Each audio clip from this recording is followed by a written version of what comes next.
Ideally, do you want us to stay full members of Europol and the European arrest warrant after Brexit?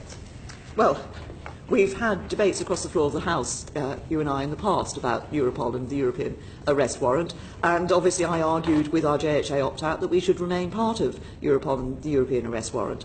I think there are benefits in both of these. This will have to be part of the negotiations in future, and whether we remain will be part of the depend on the offer and the what we're able to negotiate in these. Just in terms of our objectives, in an ideal world, is that something we were aiming for, to keep the full membership of both?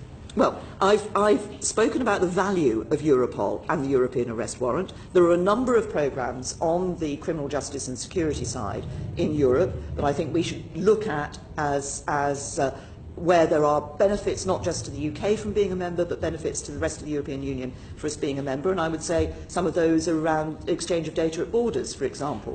But the reason I answered initially as I did is that, of course, it will depend on the basis on which the European Union, as we negotiate our new security relationship, the basis on which they would be, it would be possible for us to be members of those. I think what would be very helpful is to know whether it still is our best objective, even if I accept it is subject to the negotiations, and it's disappointing if you're not able to be clear on that. The second thing I want just quick clarification on is, at the border, I know that at Dover they are looking at number plate recognition cameras and other ways of doing checks. Are you clear that that is not something that would be an option in Northern Ireland, because you said there'll be no physical infrastructure? Can you confirm you won't look at cameras on the Northern Ireland border? We've said there will be no physical infrastructure in relation to Northern Ireland. We've put forward a number of options as to how we think that that border issue can be addressed. And in fact, those are options that could be more applicable more widely in terms of our future relationship between the UK and the European Union. And if I may, just there will be areas where, as I've said right at the very beginning of this process, we're not going to give a running commentary on every detail of our negotiations. Of course, but so we're not going to give a running commentary on every aspect as we go into negotiations on these matters. But we will be physical infrastructure. We will be discussing how we address these issues. We have said that there will be no physical infrastructure at the border, no hard border between Northern Ireland and the Republic of Ireland. So people will be able to move across that border as they do currently. But that cameras is have the to be important physical. Presumably they're not virtual, they have to be physical. Are you ruling out cameras at the Northern Ireland border? What I am saying is that as part of our negotiations, we will be ensuring that there is no hard border between Northern Ireland and the Republic of Ireland. Okay. That can be achieved in a number of ways, and I am not going to sit here at the moment and say precisely how we are going to achieve that, because we are going into a negotiation. Okay, that's also baffling. On the process, now that Amendment 7 is in, can you confirm that there will be a vote on a statute before the withdrawal treaty is ratified? What we're talking about in terms of the process on the withdrawal treaty is that there will be a vote in Parliament, which we've always said will be a meaningful vote on the withdrawal agreement, which would take place, we would expect it to be able to take place before the European Parliament has had their vote. There would then be a subsequent process that Parliament will go through, inputting the withdrawal agreement and implementation bill through Parliament. So that is what would put the withdrawal agreement into the legal status here in the United Kingdom. Sure. But now that Amendment 7 has been passed by Parliament, can you confirm that that means there will now be a vote on a statute on the withdrawal agreement before the withdrawal agreement is ratified?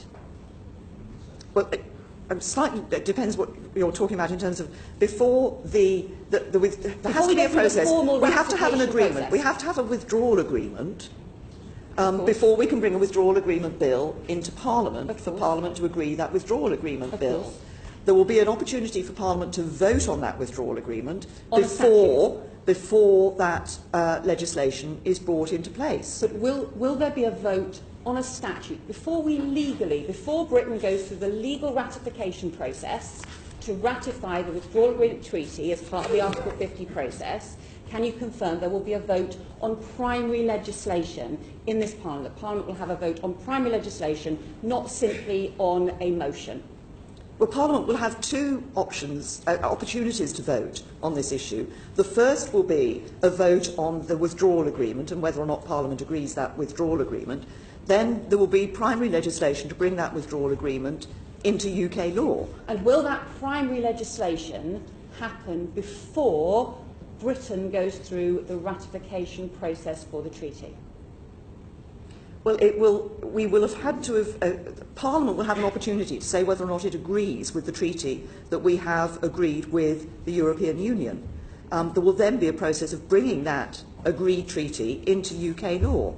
But I'm still trying to get you to tell us the form of Parliament's vote.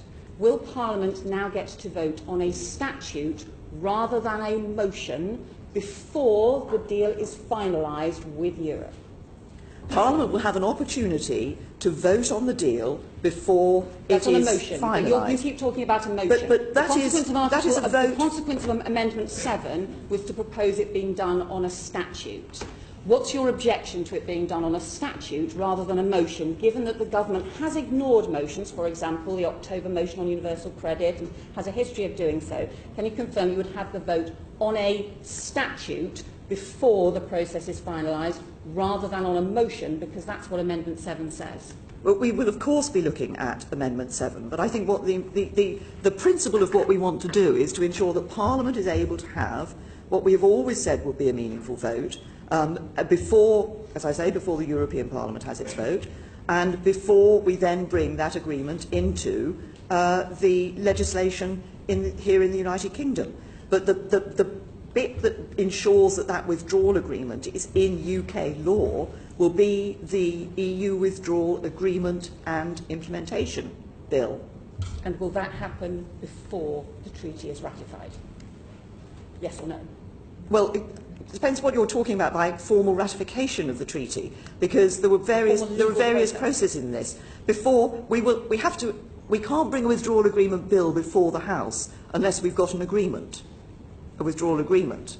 So that, I mean, that's just, no, you know, so the answer is no. You have to have. No vote on statute. But Parliament will have voted on that withdrawal agreement. Parliament will have had it say. Parliament will have said whether or not it agrees with that withdrawal agreement.